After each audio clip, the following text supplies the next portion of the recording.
made a video yesterday about, I haven't posted it actually, but it was a video about willpower, picking up on this free will thing. What I was saying, what it was crudely, and it was crude, it was a kind of metaphor analysis of the, yeah, I guess of the metaphors and figurations that run around the idea of willpower.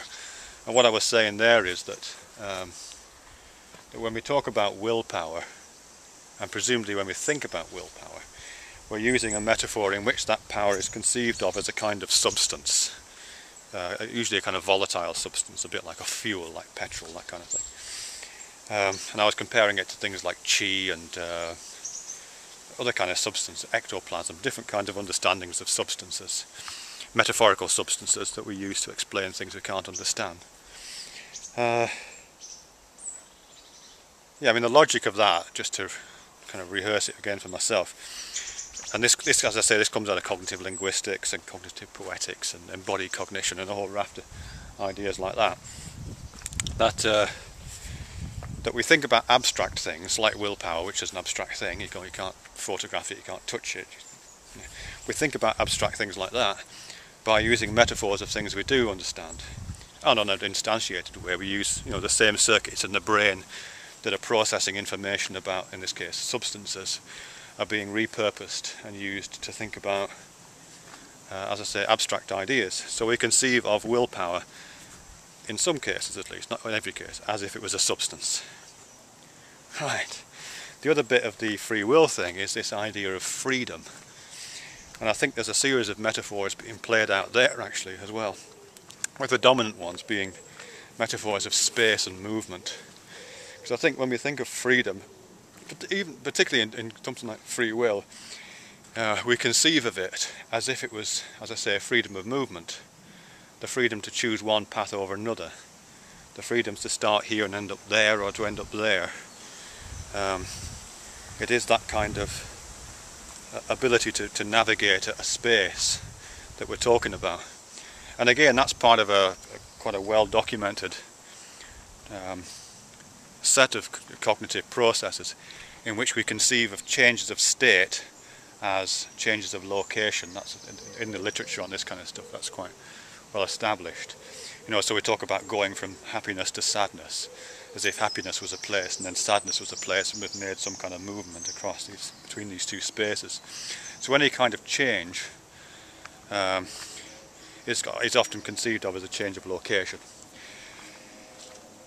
And all the things around change, like causation, which is where willpower is used to produce change in location, in the way that petrol is used to change the location of a car in physical space. So that feeds into it. And yeah, effect, the effect of a change is to arrive at a separate location. So that's revealed in a lot of the language around this kind of stuff as well. So as I say, this freedom thing, I think, is often the freedom of movement in a space. That's how it's conceived of and appears in the language. And I mean, I've used that overtly by talking about things like forks in the roads or crossroads, two paths diverging or converging in a wood. That whole set of very overt poetic metaphors for choice, decision, exercising of free will. And exercising is interesting, isn't it, in that regard? But it's appeared in lots of other videos that I've been looking as well, in much more covert and unconscious form, revealing those metaphors playing out in the thought processes behind them. But in relation to space, I think there's something very interesting there, because the kind of space we're talking about, what kind of space are we talking about? I think there's actually a second layer to put on here. I'm not sure if I can articulate this within the 9 minutes or whatever it is. But when we're talking about free will and decisions and choices and and exercising that will in some way to make a change, they're actually changes that don't take place literally in space. They take place in time. So I do something now which will affect the future in some way. I mean, that's the assumption, isn't it, I think, of free will, that the future is not yet written, that we are writing it as we go along. If the future is written, then that's your classic determinism thing, your Laplacian determinism, where all the you know, all the atoms in the universe are where they are now, we can predict where they will be in the future. It's that present future thing that's going on with that. But when we talk about time and that change, that free will is the exercising of choices now which will affect the future, then we're conceiving time as a kind of space. You know, there could be lots of different futures, we imagine, kind of.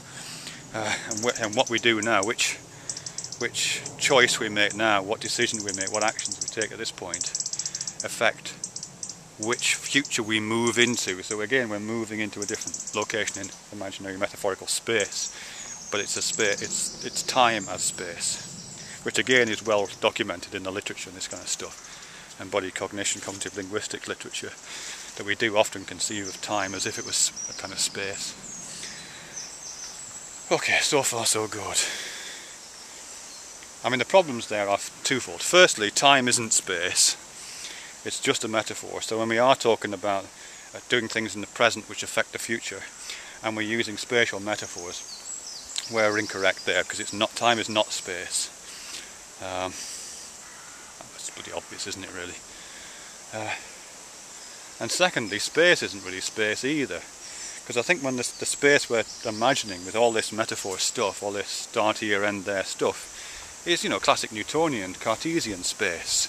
Space is a kind of big cardboard box in which all the atoms of the universe are moving around. Space is a kind of neutral backdrop against which events happen.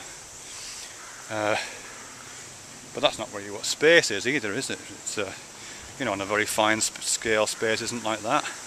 On a large scale, space isn't like that. Space is only like that in this tiny little fragment of the universe we happen to live in. Go on! Go on, go on, go on, guy, come on. Small fight there.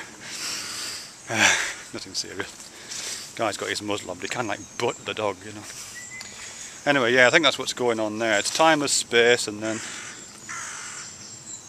God, it's completely distracted me, that barking sound.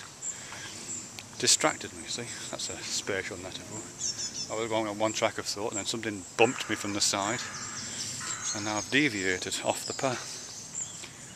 Anywho, yeah, that's what I'll do for now.